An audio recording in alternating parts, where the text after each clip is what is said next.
안녕하세요, 스윗샌디입니다.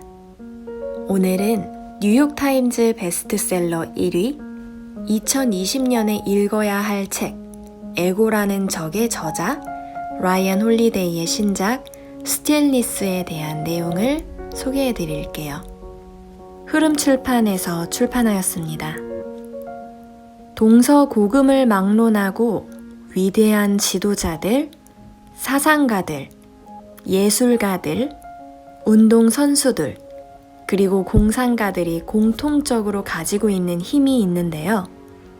그게 바로 스틸니스입니다. 이 스틸니스를 여러 가지로 표현할 수 있는데요. 우리나라 말로 이 책에서는 고요라고 표현을 했고요.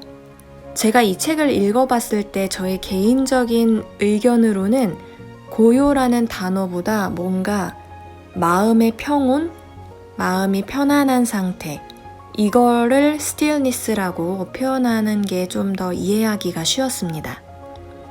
에고라는 적으로 자기계발 분야의 새로운 패러다임을 연 라이언 홀리데이는 오랜 탐구 끝에 스틸니스, 즉 내면의 고요, 내면의 평온함이 바로 성공의 열쇠임을 밝혀냈습니다. 스틸니스는 분노를 이겨내게 하고요. 스틸니스는 주의를 산만하게 하지 않으면서 위대한 통찰력을 발견하게 만듭니다. 또한 스틸니스는 행복을 성취하고 옳은 일을 하게 도와줍니다.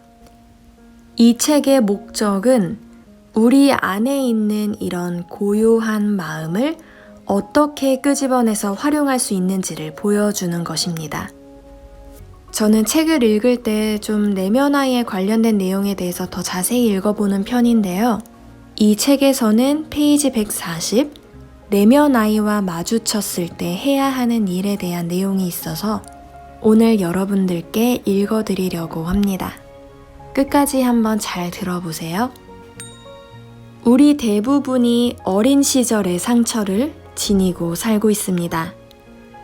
누군가에게 부당한 대우를 받았을 수도 있고 끔찍한 경험이 있었을 수도 있습니다.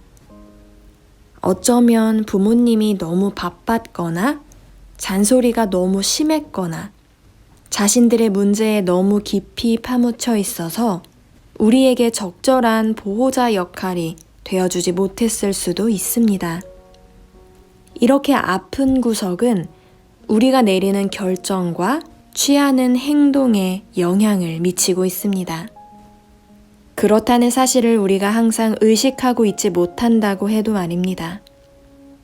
우리의 불안과 근심의 원인, 부적절한 상황에서 툭 튀어나오는 좌절감, 관계를 오래 지속하지 못하거나 남들이 나에게 하는 비난을 무시하지 못하는 근본적인 이유가 우리 자신이 아니라는 겁니다. 우리 자신이 아니라는 건 그나마 다행스러운 일입니다. 지그문트 프로이트는 그를 통해 어린 나이에 겪은 크고 작은 결핍이 성인기에 유독하고 난폭한 태도를 만들어내는 일이 얼마나 흔한지에 관한 이야기를 한 적이 있습니다. 우리는 충분히 부유하지 않다고, 우리는 예쁘지 않다고, 우리는 재능 있게 태어나지 않았다는 이유로 불만을 품고 살고 있습니다. 또한 어렸을 때 같은 반 친구들만큼 인정받지 못했다는 이유로 또는 안경을 써야 했기 때문에 어렸을 때 병치레를 자주 했었기 때문에 또는 남들이 사는 그런 좋은 옷을 살 형편이 안 되었다는 이유로 불만을 품고 살고 있습니다. 프로이트가 설명했듯이 어릴 때 학대당했거나 불우했다고 생각하기 때문에 우리 모두는 어릴 때 상처받은 나르시시즘에 대한 보상을 요구하는 것입니다. 그러나 상처받은 내면 아이를 보호하겠다고 괴물을 만들어내는 것은 정말 위험한 일입니다. 자신감 없는 렌즈, 불안한 렌즈, 혹사당한 렌즈, 전부 다 틀렸다는 걸 내가 증명해 보이겠어. 이런 렌즈, 어릴 때 세상을 이해하기 위해 갖게 되는 이러한 왜곡된 렌즈는 우리의 삶을 올바르게 바라보게 하지 않고 쉽게 만들어주지도 않습니다. 그런 식으로 누가 행복해질 수 있겠나요? 당신이라면 9살짜리 아이에게 힘들거나 위험하거나 중요한 일을 맡을 수 있을까요? 영화 감독 주드 아페토우는 어느 영화를 찍던 중에 촬영장에서 크게 다툰 뒤에 무언가를 깨달았다고 이야기한 적이 있습니다. 수년간 그는 촬영을 할 때마다 마치 사람들이 사사건건 간섭하려는 부모처럼 자신의 행동을 제한한다고 느꼈습니다. 그래서 그런 간섭이 느껴질 때마다 본능적으로 그리고 감정적으로 시비를 걸었습니다. 어떤 멍청이들이 나한테 이래라 저래라 하는 거야? 왜 그렇게 나한테 대장질을 못해서 안달이지? 세상이 왜 이렇게 불공평해? 우리도 가끔 누군가의 악의가 없는 발언에 발끈해서 스스로 깜짝 놀랄 때가 있죠. 그리고 높은 지위에 있는 사람이 우리의 행동을 통제하려고 할 때 성질을 부리기도 합니다. 또는 절대 좋게 끝날 리가 없는 유형의 관계에 매력을 느끼기도 하고 잘못됐다는 걸 알고 있는 행동에 끌릴 때도 있습니다. 이것은 거의 원시적이라고 할 만큼 깊은 곳에 존재하는 감정으로 우리의 유아기에 뿌리를 두고 있는 것입니다. 아페토우가 영화 촬영장에서 만나는 사람들이 자신의 부모가 아니라는 사실을 받아들이기 위해서는 치료와 자기 반성, 그리고 어쩌면 배우자의 보살핌이 필요했을 겁니다. 촬영장에서 오가는 대화는 비즈니스적인 것이었고 창의적인 토론이었을 뿐 부모 노릇을 자처하는 어른들이 아이에게 퍼붓는 잔소리는 아니었습니다. 그러한 깨달음을 얻으면 직장에서 논쟁이 줄어들기 때문에 고요가 찾아옵니다. 한번 생각해 보세요. 상처받기 쉽고 두려움이 많은 아이의 눈으로 인생을 바라보지 않아도 된다면 인생이 덜 무섭고 편안해지지 않을까요? 우리 스스로가 계속해서 보태지만 않는다면 우리가 짊어지고 있는 짐이 얼마나 가벼워질까요? 삶의 상처를 치유하기 위해서는 인내와 공감, 진정한 자기 사랑이 필요합니다. 틱나타는 다음과 같이 말합니다.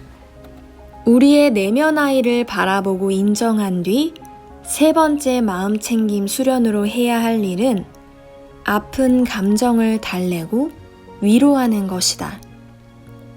이 아이를 조심스럽게 감싸 안는 것만으로도 우리는 우리의 아픈 감정을 달랠 수 있으며 편안한 마음을 얻을 수 있다.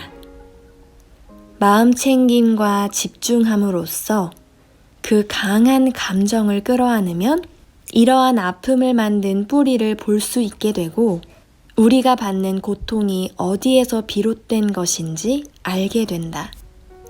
그것들의 뿌리를 알게 되면 우리의 고통이 경감될 것이다. 그러므로 마음 챙김을 통해 우리는 바라보고 받아들이고 위로할 수 있다. 어릴 때 받은 상처가 있는지 한번 생각해 보세요. 상처를 받거나 배신을 당하거나 예기치 못한 힘든 상황에 맞닥뜨렸을 때 자신이 몇 살짜리의 감정 반응을 보이는지 생각해 보세요. 그게 바로 당신의 내면 아이입니다. 당신이 그 아이를 안아줘야 합니다. 그리고 그 아이에게 말해줘야 해요. 친구야, 괜찮아. 네가 상처받았다는 걸 잘 알고 있어. 이제는 내가 너를 잘 돌봐줄게. 제대로 된 어른이라면 내면의 아이가 알아듣고 안심할 수 있도록 손을 내밀고 도와야 합니다. 그래야 그 아이가 고요를 찾을 수 있습니다. 이 일을 해야 하는 건 우리가 우리 자신과 다른 사람들에게 빚지며 살고 있기 때문입니다. 불교에서 말하는 윤회, 즉 대를 거듭하여 이어지는 삶의 괴로움의 고리를 우리는 지금 반드시 끊어내야 합니다. 마지막으로 게리 샌들링이라는 코미디언이 쓴 일기장 내용을 읽어드리고 영상을 마치도록 할게요.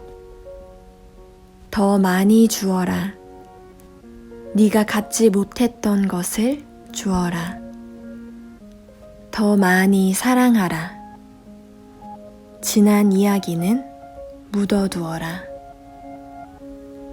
할 수 있다면 여러분도 한번 시도해 보길 바랍니다.